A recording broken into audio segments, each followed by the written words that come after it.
ખાંડ આપણા માટે આહારનો એક મહત્વપૂર્ણ ભાગ છે ને આ કોફી, બિસ્કટ, જ્યુસ, ચોકલેટ અને તૈયાર ખોરાકમાં પણ ખાંડ જોવા મળે છે ને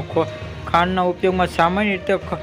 ખોરાકના સ્વાદમાં વધારવા માટે પણ થાય છે ને પરંતુ ખાંડ સેવન શરીર માટે હાનિકારક પણ હોઈ શકે છે ને બીજી તરફ વધુ પડતી ખાંડ પણ સ્થૂળતા, ડાયાબિટીસ, હાર્ટ કે હૃદયના રોગ જેવા ગંભીર રોગોનું કારણ બની શકે છે ને પરંતુ તે ક્યારેય વિચારી છે કે 14 દિવસ સુધી ખાંડ ખાવાનું બંધ કરી તો શકે. ચાલો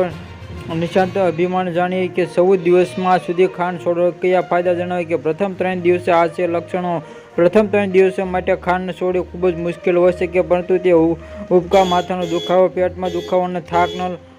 લઈને શકે છે ને સંકેત તમારું શરીરમાં ખાંડ અથવા ખાંડ વિના જીવી શકે છે ને ચોથા દિવસમાં 7મા દિવસમાં આ એકાગ્રતા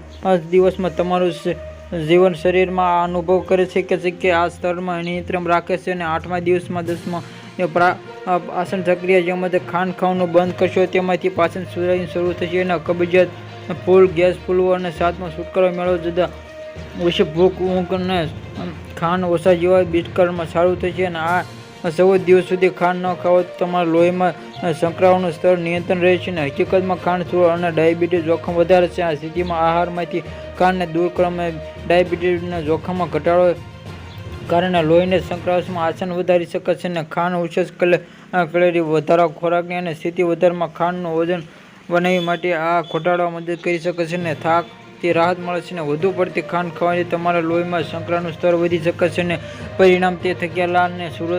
સસ્તું અને આ જોકે તમારા લોહીમાં શર્કરા શૂન્ય દિવસમાં ઉર્જાનું હોવાનું પણ અનુભવ કરશો.